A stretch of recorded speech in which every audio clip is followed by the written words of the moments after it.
Assalamualaikum warahmatullahi wabarakatuh. Selamat malam teman-teman semua di seluruh Indonesia. Semoga teman-teman dan keluarga semua dalam kondisi sehat, lahir batin, banyak rejeki dan tetap semangat meskipun kita masih dalam kondisi memprihatinkan dalam menghadapi wabah virus corona ya. Tetap semangat. Kita harus bisa bangkit baik sebagai pribadi, keluarga, juga sebagai seluruh nih bangsa Indonesia. Harus tetap semangat ya. Nah, teman-teman, malam ini saya mau cerita ya tentang orang-orang dengan gangguan mental atau gangguan jiwa yang memperkaya hidup kita. Nah, benar nggak nih ada orang gangguan jiwa kok bisa memperkaya hidup kita sebagai umat manusia? Mungkin banyak yang nggak percaya karena stigma tentang orang dengan gangguan jiwa di Indonesia masih sangat besar gitu. Banyak orang yang meremehkan orang dengan gangguan jiwa sebagai orang yang udah jadi sampah masyarakat, yang tidak bisa pulih lagi, tidak bisa berfungsi lagi, dan tidak memberikan kontribusi apapun pada masyarakat. Padahal itu salah gitu ya. Masalah kesehatan jiwa itu terdiri dari spektrum yang sangat luas. Jadi dari mulai ringan sampai berat gitu. Bahkan ada orang yang masih sehat, ada orang yang sudah beresiko, dan ada orang yang sudah mengalami gangguan jiwa. Gitu. Nah, orang mengalami gangguan mental pun sebenarnya tidak semuanya serta-merta akan tidak berfungsi gitu. Ada spektrum-spektrum masalah kesehatan jiwa di mana orangnya masih bisa berfungsi. Bahkan dia bisa berprestasi lebih dari orang lain. Tapi dia tetap mengalami masalah kesehatan jiwa yang mengganggu kualitas hidupnya. Contohnya gangguan depresi. Ya, kita pernah lihat kan di media-media massa ada orang-orang terkenal yang mengakhiri hidupnya karena gangguan depresi, membuat dia terpuruk dalam depresi yang dalam sehingga dia merasa tidak ada gunanya lagi mempertahankan hidupnya, dan kemudian dia mulai muncul gagasan bunuh diri dan upaya bunuh diri. Nah, itu sesuatu yang tragis. Padahal sehari-hari keluarganya atau masyarakat melihat dia sebagai orang yang bahagia, memiliki segala sesuatu yang tidak dimiliki orang lain. Misalnya dia kaya, dia terkenal, dia juga dikagumi oleh banyak orang. Contohnya misalnya Robin Williams ya. Nah, dia menghibur orang, happy, menyenangkan sekali. Tetapi ternyata dia bisa mengakhiri hidupnya karena dampak dari gangguan jiwa yang dialami. Nah, jadi kita harus pertama sebelum kita mendengar tokoh-tokoh ini yang akan saya ceritain singkat-singkat nih, kita harus buka dulu pola pikir kita bahwa orang dengan gangguan jiwa itu ada di sekeliling kita. Nggak semuanya gangguan jiwanya berat seperti orang-orang dengan skizofrenia yang sudah terlantar di jalan atau dipasung sehingga dia tidak berfungsi. Tapi banyak diantaranya yang masih tetap berprestasi juga, bahkan prestasinya luar biasa. Dalam sejarah peradaban manusia banyak sekali cerita-cerita orang dengan gangguan jiwa yang menjadi pemimpin-pemimpin besar atau tokoh-tokoh sejarah yang luar biasa di zamannya masing-masing. Nah, mari ya kita mulai nih. Ini cerita ini nih saya ambil dari websitenya nami.org, National Alliance of Mental Illness ya. Nah, di sepanjang sejarah umat manusia banyak sekali orang dengan gangguan jiwa atau gangguan mental yang serius gangguannya itu, tetapi dia tetap berprestasi dan dia menunjukkan kinerja sebagai orang yang luar biasa. Nah, yang pertama ya adalah Abraham Lincoln. Nah, siapa Abraham Lincoln? Dia adalah presiden ke-16 Amerika Serikat yang sangat dihormati dalam sejarah perjalanan Amerika Serikat. Nah, dia orang yang memutuskan suatu keputusan yang sangat besar, yaitu melakukan pembebasan budak di seluruh Amerika, meskipun hal itu memicu perang saudara antara Amerika yang bagian selatan dan utara gitu. Karena di bagian selatan banyak sekali tuan-tuan tanah yang dulu sebenarnya orang yang bermigrasi dari Inggris, kemudian dia di situ bikin perkebunan, peternakan, dan dia jadi tanahnya besar dikasih oleh Ratu Inggris dan mempekerjakan banyak orang dia. Nah, salah satunya pekerjanya itu diambil dari Afrika yang diculik dari desa-desa, kemudian dibawa pakai kapal laut, dirantai, disiksa, dan akhirnya di situ mengakibatkan penderitaan yang melebihi batas kemanusiaan. Nah, akibat hal itu terjadilah pergolakan batin di bangsa yang baru ini di Amerika, gimana ngelihat penderitaan kaum budak ini luar biasa gitu. Banyak yang mati, dihukum untuk hal-hal yang sepele, terus rasialisme yang merendahkan kemanusiaannya.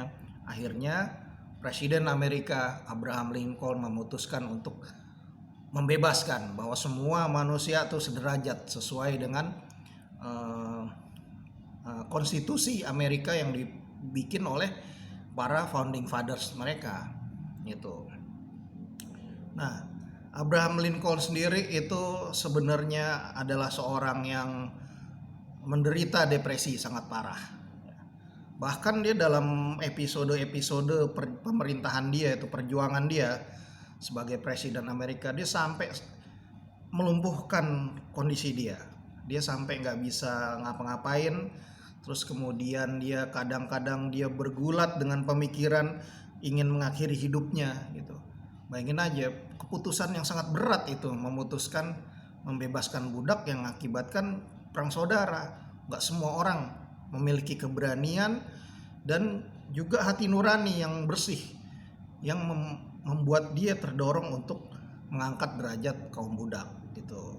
Nah, itu beban seperti itu membuat dia sering kali dia mentok dan dia merasa kayaknya gak sanggup nih menghadapi ini. Sampai dia ada pikiran bunuh diri gitu. Nah, kisah-kisah ini dibukukan dalam berbagai biografi, salah satunya oleh Carl Sandburg yang menggambarkan pengalaman Abraham Lincoln dalam bergumul dengan depresi yang dialamin.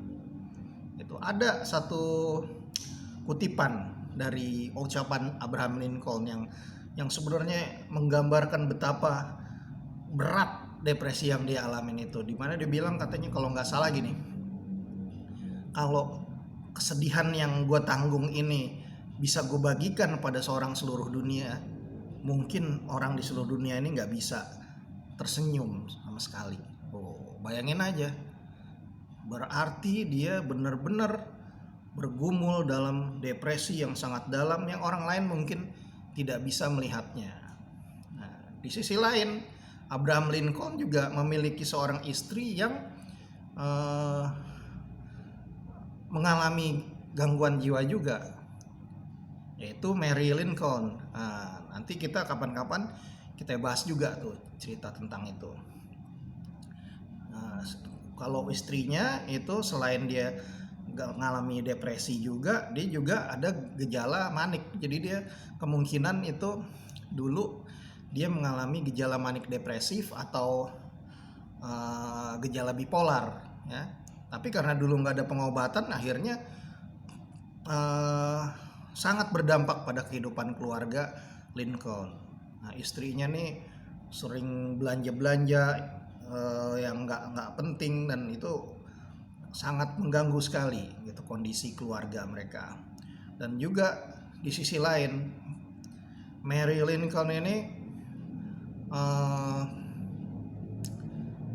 orangnya baik sekali, dia gara-gara pengalaman mental yang dia alamin, jadi tumbuh empati yang luar biasa, sehingga dia juga sama seperti suaminya memiliki kepedulian yang luar biasa besar pada kaum budak. Dan dia juga seringkali terlibat dalam upaya pembebasan kaum budak. Ada budak yang lari dari wilayah selatan sama dia dibantu, dilindungi, dikawal sampai dia lolos ke bagian utara Amerika gitu. Banyak sekali yang dia tolong, dan itu salah satu contoh ya bahwa di suami istri ini masalah kesehatan jiwa itu bisa menjadi suatu kekuatan yang luar biasa, di mana dampak dari gangguan jiwa itu menumbuhkan empati yang luar biasa pada diri mereka, dan dia akhirnya bisa mengubah sejarah dengan menolong begitu banyak orang. Itu ya. Itu yang pertama, teman-teman. Yang kedua, ada Virginia Woolf nih.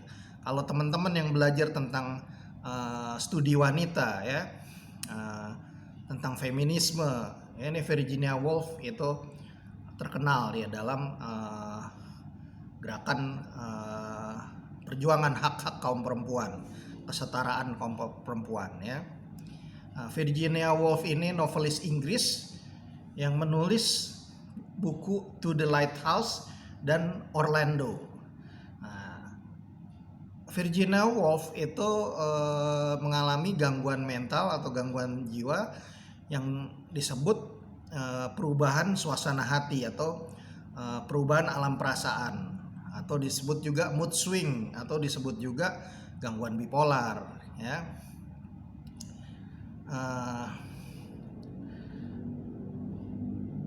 Para ahli memang waktu itu belum ada sih secanggih seperti sekarang ya. Tadi kita menelaah si Abraham Lincoln, dari mana tahu? Ya itu dari catatan-catatan sejarah. Jadi kajian-kajian sejarah retrospektif ke belakang, kita lihat bahwa si Virginia Woolf ini mengalami ada periode-periode di mana dia demam menulis. Dia menulis, obsesif menulis terus, sangat produktif, dan kemudian berubah drastis. Dia berminggu-minggu tenggelam dalam kegelapan di ruangannya dia nggak bisa ngapa-ngapain. Dan itu yang disebut fase depresinya. Ketika dia tadi menulis terus tuh dia manik, kemudian dia jatuh dalam fase depresi yang sangat berat. Nah, kisahnya ini diabadikan dalam Dinamika Penciptaan, judulnya, oleh Anthony Storr. Coba dicari ya karyanya Anthony Storr tentang Virginia Woolf, pasti nanti ada, dan itu sangat menarik ininya perjalanannya. Nah, ada lagi ya orang terkenal yaitu Lionel Eldridge. Dia ini seorang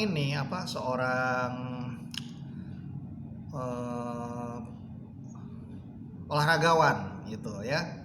Dia bintang legenda Vince Lombardis Green Bay Packers dari tahun 1960, dan dia bermain di 2 Super Bowl. Nah ya, kalau nggak salah ini dia softball deh kalau nggak salah ya.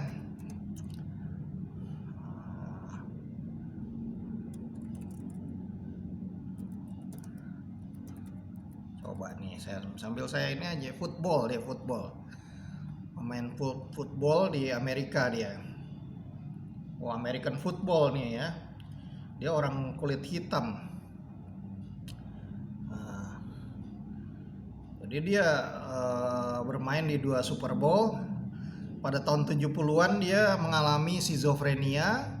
Kemudian yang tragisnya itu, dari dia bintang yang luar biasa di olahraga, kemudian dia sempat menggelandang, dia jadi homeless gitu, menggelandang di jalan, jadi tunawisma selama kurang lebih 2 tahun.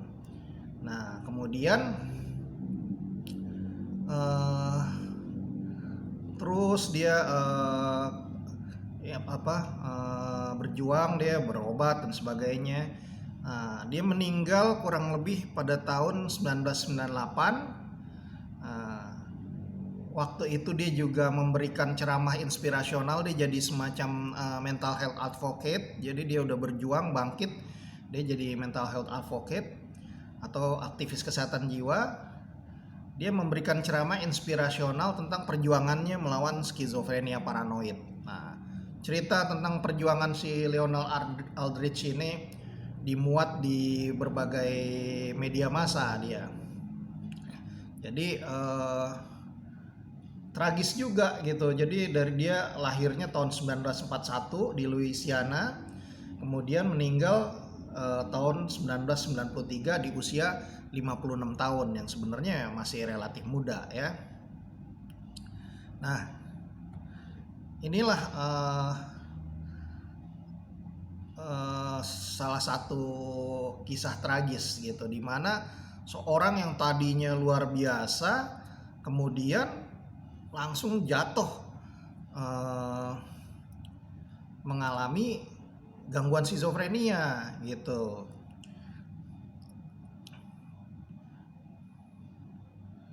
Nah, kemudian dia akibat dampak dari itu dia berhenti tuh, dia jadi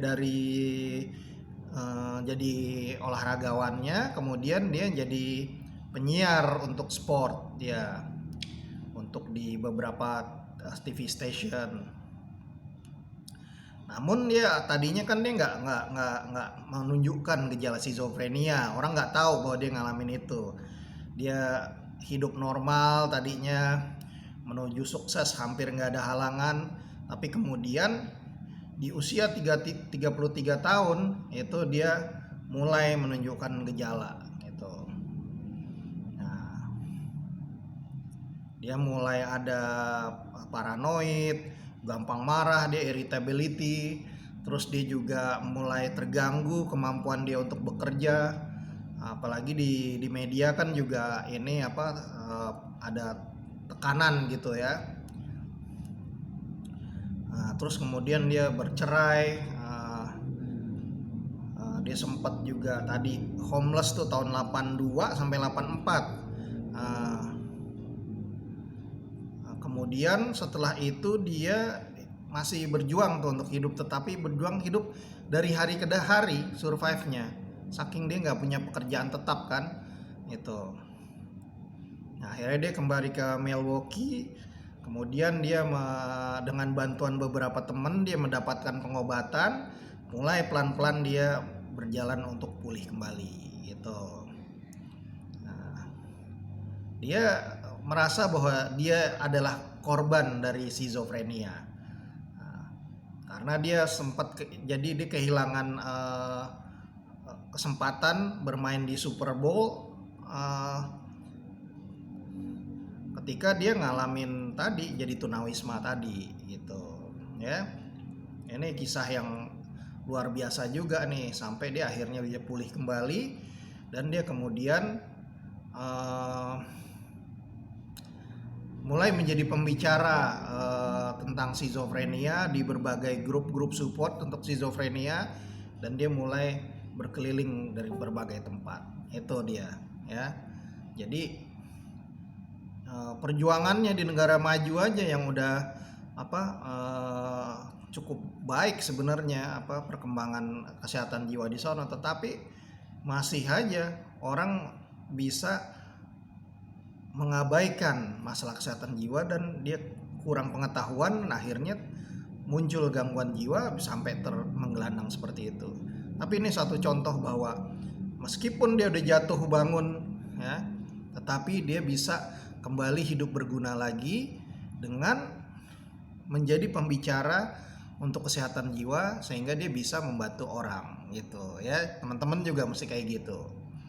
Oke, yang selanjutnya ada Eugene O'Neill. Nah, ini dia penulis drama terkenal, penulis Long Day's Journey into Night dan Wilderness. Eugene O'Neill menderita depresi klinis dia. Kalau dia bukan skizofrenia atau bipolar, dia depresi klinis, dan kisahnya ini didokumentasikan dalam Eugene O'Neill oleh Olivia E. College. Ya, saya kurang begitu mengenal nih, orang di Indonesia juga kayaknya nggak mengenal ini, khusus kayaknya orang Amerika nih yang lebih mengenal ya. Jadi kita nggak usah bahas terlalu banyak. Nah, Ada lagi Ludwig van Beethoven ya. Nah, kalau Ludwig van Beethoven dia mengalami gangguan bipolar. Saya pernah cerita juga tuh ya di video juga ya tentang Beethoven.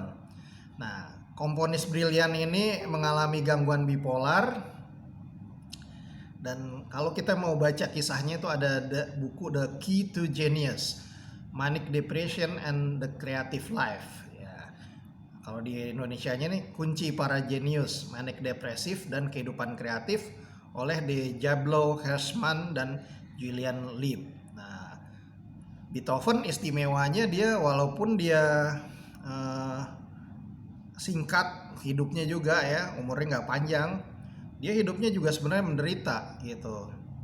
Jadi dia lahir dari orang tua yang kalau nggak salah bapaknya tuh pemabuk, terus dia tapi dia belajar keras musik. Sayangnya kemudian ketika dia mulai belajar musik itu dia mulai mengalami gangguan pendengaran, dia nggak denger, jadi tuli dia. Nah tetapi ketika dia masa tuli itulah dia justru mulai dia menulis komposisi-komposisi musik yang luar biasa, pakai perasaan gitu, jadi pakai ingatan dia juga yang kuat gitu. Nah ini dia luar biasanya si Ludwig van Beethoven, tuli tapi dia bisa membuat komposisi musik yang luar biasa. Nah, si Beethoven juga sering dia mendengar halusinasi musik.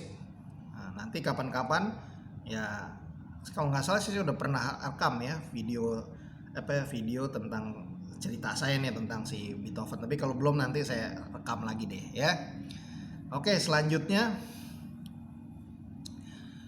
Gaetano Donizetti. Nah, ini terkenal di dunia opera ya. Dia penyanyi opera terkenal yang menderita gangguan bipolar yang didokumentasikan dalam Donizetti and the World Opera in Italy, Paris, and Vienna in the first half of the 19th century. Oh.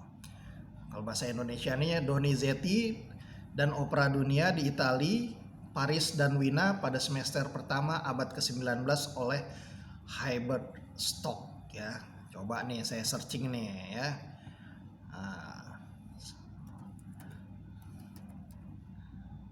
Gaetano Donizetti ini. Wah, orangnya berkumis. Ya.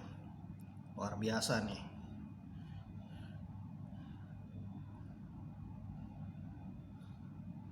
Dia lahirnya tahun 29 November 1797, meninggal 8 April 1848 pada usianya dia 50 tahun gitu ya.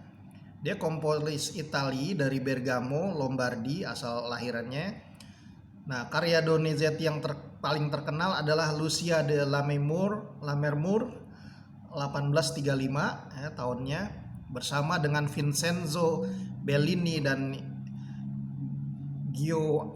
Gioacchino Rossini. Nah, dia adalah leading composer untuk opera Bel Canto. Wah, itu opera yang terkenal sekali tuh, Bel Canto ya. Nah, tapi nggak begitu banyak nih catatan tentang si Gaetano nih di sini nih. Bagaimana dia waktu itu ngalamin skizofrenianya nih. Oke, nanti kapan-kapan kita kumpulkan dulu ceritanya, nanti saya sampaikan nih ceritanya ya kepada teman-teman supaya teman-teman ngerti nih. Oh, ternyata ada orang-orang hebat nih gitu. Bayangin aja leading composer opera Bel Canto nih yang sangat terkenal nih. Keren deh ya. Nah, itu teman-teman.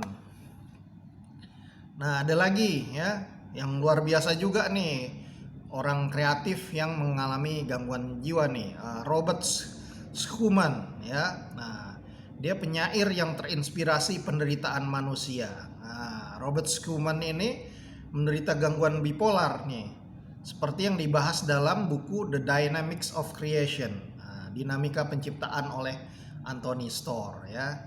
Coba nih saya sambil saya searching juga nih Robert Schumann ya.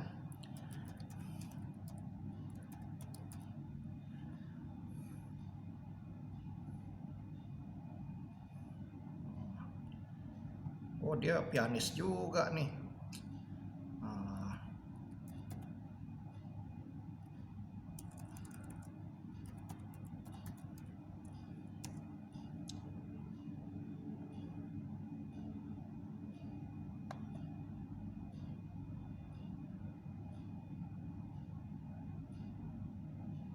Nah, sebentar nih, saya cari nih.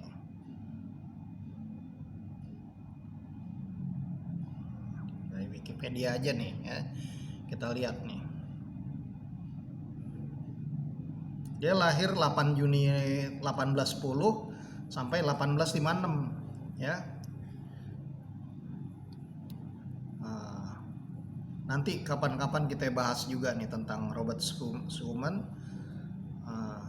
Tapi ini kalau saya lihat nih dalam satu kutipan paragrafnya di Wikipedia nih, Robert Schumann ini menderita gangguan jiwa yang muncul di usia di tahun 1833 ya. 1833 itu. Kemudian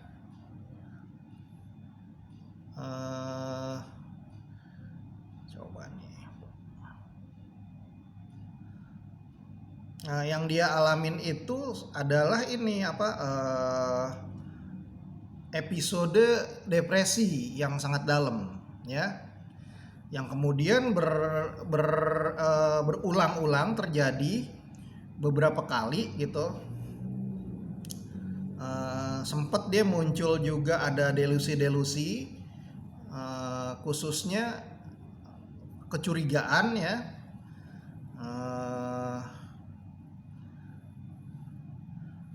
kecurigaan bahwa dia mau diracunin gitu. Nah, di usia 23 tahun nih munculnya ya. Dia merasa ketakutan akan diracunin, mau dibunuh atau diancam dengan mau dipukul lah dengan besi gitu ya, atau juga diracunin tadi, sampai dia ketakutan itu ya. Dia ketakutan dalam hal ini, dia merasa takut diracunin oleh merkuri gitu.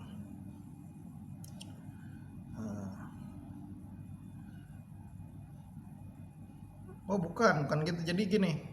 Jadi si Robert Schumann ini mengalami gangguan jiwanya ini bipolar disorder, dan kemungkinan itu juga dampak dari keracunan merkuri gitu. Jadi ngalamin itu yang mengakibatkan dia mengalami manik dan depresi periode manik depresif yang mempengaruhi produktivitas dia dalam membuat komposisi lagu nih.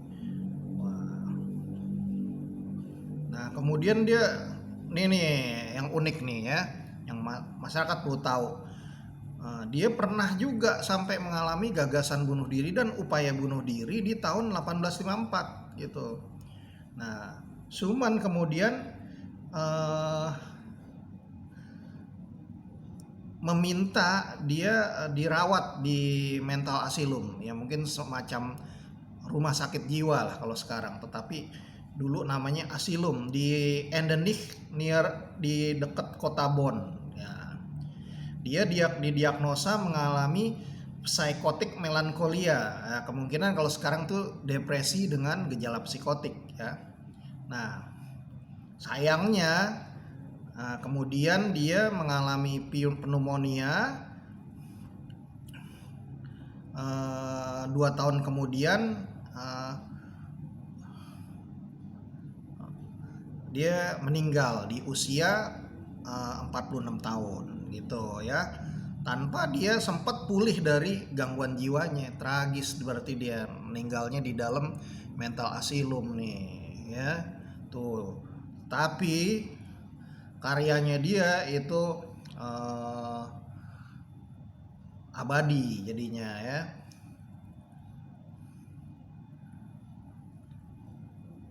Karyanya dia luar biasa nih. Wah, kalau bagi seniman nih pasti apal nih. Kalau saya kurang mengerti ini, tapi dia terkenal sekali juga kok di sini nih.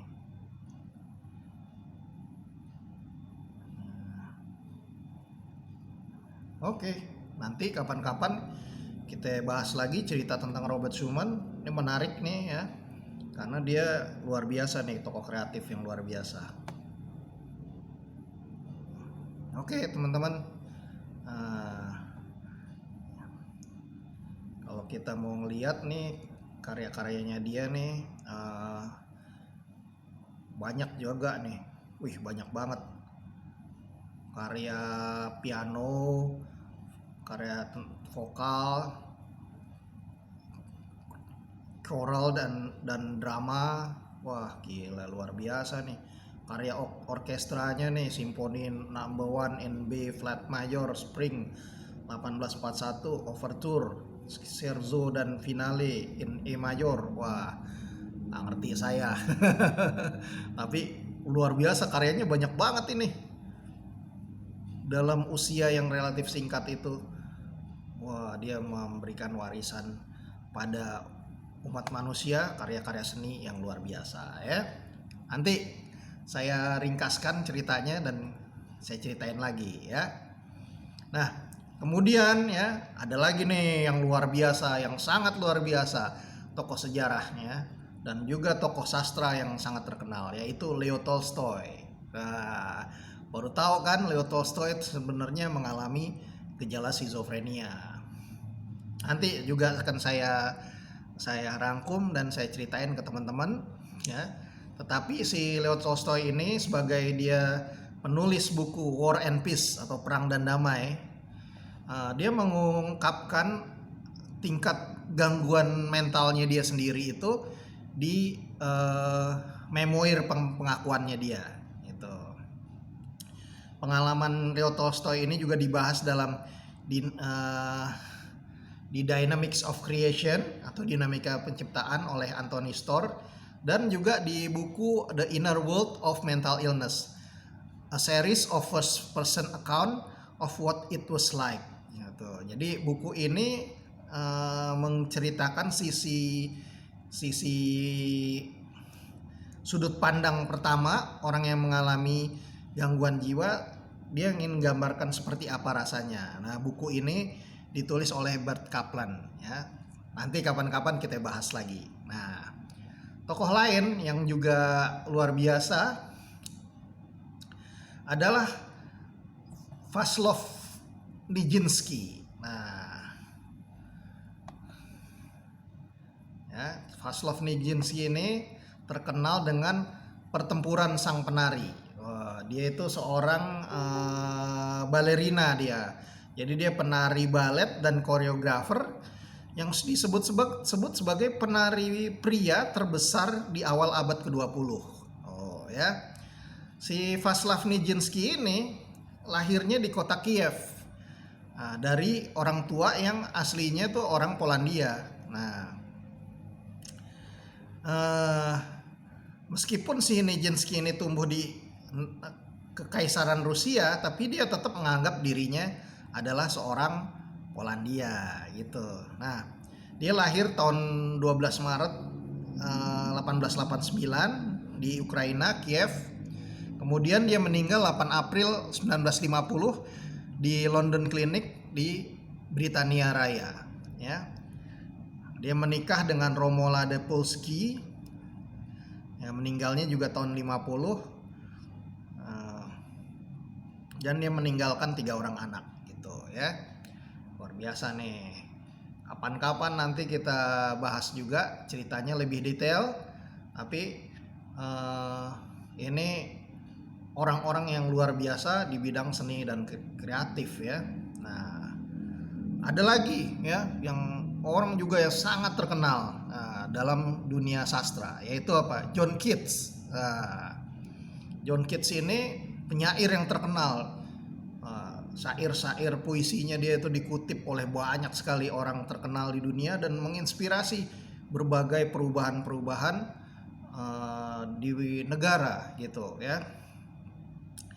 Nah, gangguan mental penyair John Keats ini didokumentasikan dalam buku Dynamics of Creation juga di Anthony Storr, dan buku The Broken Brain, The Biological Revolution in Psychiatry oleh Nancy Anderson, medical doctor. Wah, ini bukunya terkenal sekali nih ya.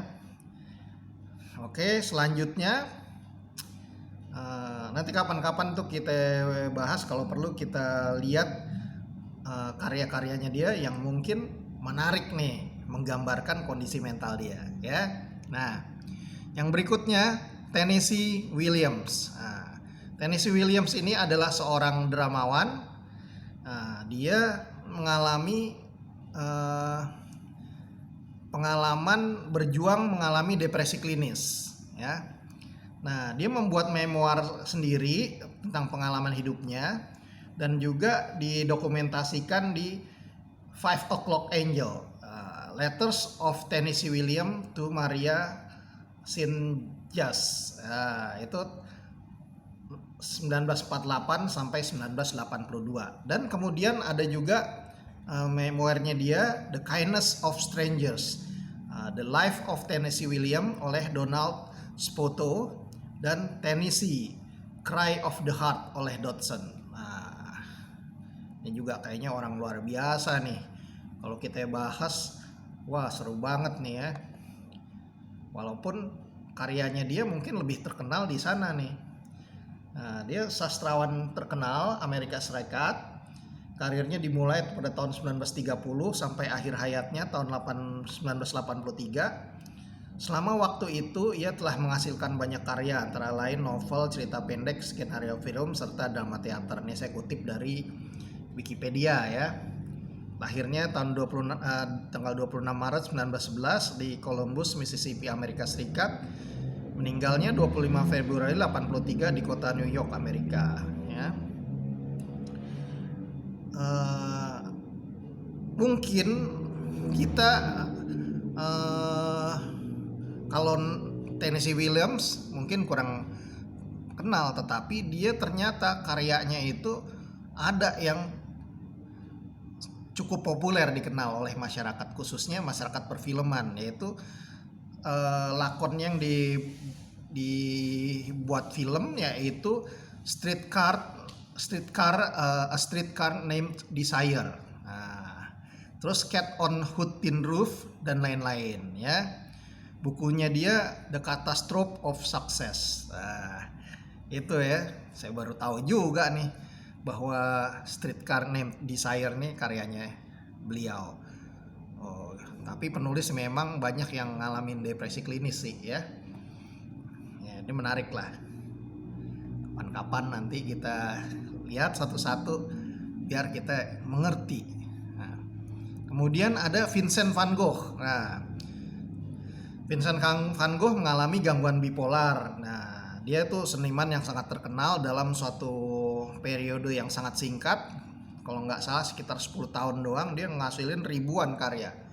Nah, khususnya termasuk sketsa ya. Nah, kita bisa baca itu dalam buku The Key to Genius, Manic Depression and the Creative Life oleh D. Jablo Hersman dan Julian Leap, dan Dear Theo, The Autobiography of Van Gogh. Nah, itu nantilah, itu kapan-kapan kita bahas juga. Nah, kemudian, nah ini nih luar biasa nih, manusia luar biasa, dewanya di bidang sains, yaitu Sir Isaac Newton. Nah, Sir Isaac Newton nih mengalami gangguan mental, bipolar disorder. Tapi di dalam pengalamannya dia mengalami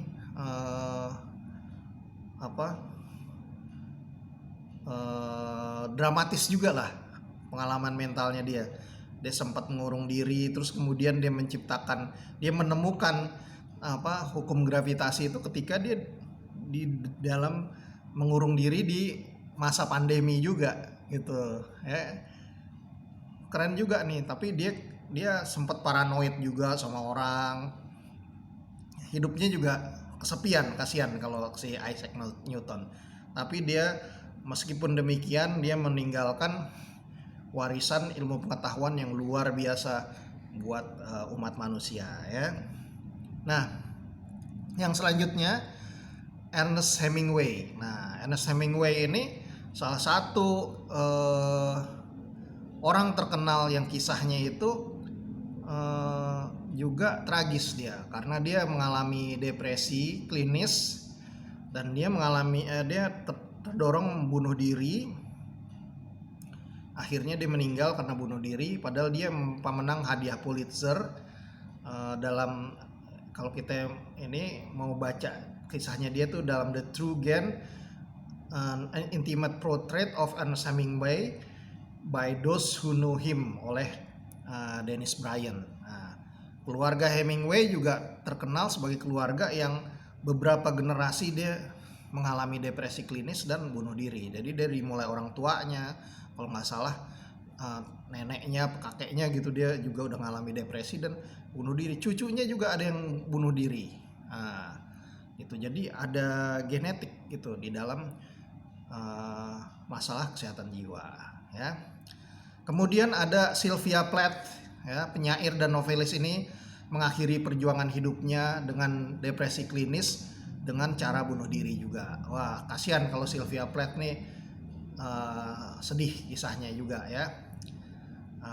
Bukunya yang menceritakan itu ada di A Closer Look at Ariel, A Memory of Sylvia Plath oleh Nancy Hunter Steiner.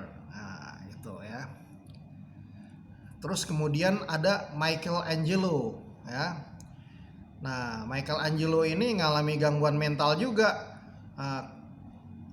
Dia kayaknya juga sama nih, kayak antara depresi klinis dengan bipolar nih kalau yang seperti Michelangelo ini. Dia salah satu jenius terbesar di dunia artistik. Nah, ya. Banyaklah kisahnya, nanti kita bisa bahas kembali ya detailnya. Kemudian ada Winston Churchill. Nah, katanya Winston Churchill ya gini, bila ia manusia yang stabil dan tenang, ia tidak akan pernah bisa mengilhami sebuah bangsa. Nah, pada tahun 1940 ketika semua kemungkinan menentang Britania, seorang pemimpin pemabuk mungkin telah menyimpulkan bahwa kami selesai gitu. Jadi ternyata si Winston Churchill ini mengalami gangguan bipolar gitu, dan dia sering fasenya itu, fase depresinya itu sangat dalam. Dia sering dia gambarannya tuh the black dog yang mengikuti dia, menghantui dia hidupnya kemana-mana. Dia juga ngalamin halusinasi. Ada orang yang nyuruh-nyuruh dia gitu, suara nyuruh-nyuruh dia. Tapi dia di situ, dia dalam situasi seperti itu, dalam suatu chaos ya, dunia yang dalam udah chaos seperti itu, ternyata orang kan di ini ada di Eropa ada orang yang gangguan jiwa juga tuh, Hitler ya. Cuma dia waham kebesaran tuh kalau Hitler. Nah, dia madness juga kan. Nah, ternyata lawannya juga orang-orang yang juga punya strike of madness di dalam pikirannya dia, yang bisa akhirnya mengalahkan Hitler juga, yaitu Winston Churchill salah satunya ya. Nah, di bukunya itu di buku Anthony Storr tadi juga ada Dynamics of Creation. Terus ada Churchill's Black Dog, Kafka Mice and Other Phenomena of the Human Mind. Nah, di buku ini juga kisah-kisah tentang orang-orang hebat yang mengalami gangguan jiwa.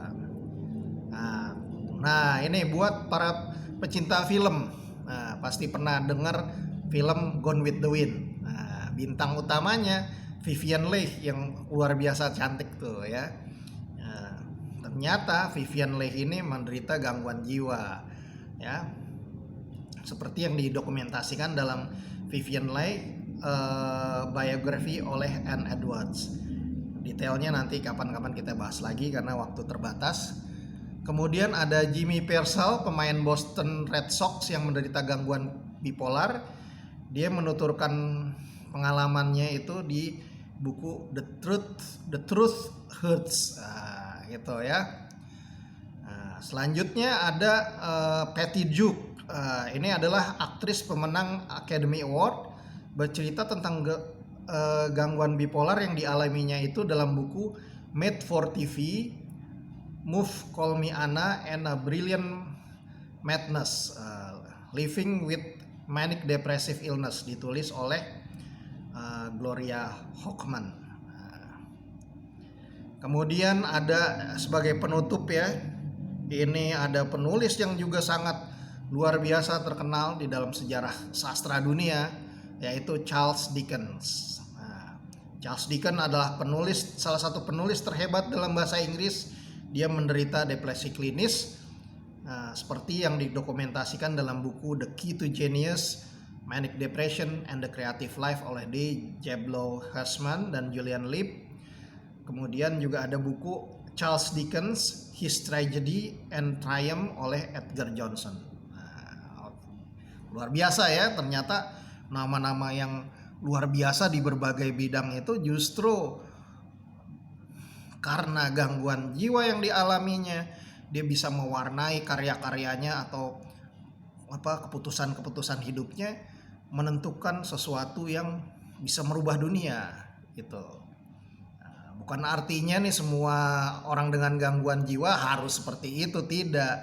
Tetapi kita ingin melihat sisi positif dari gangguan jiwa.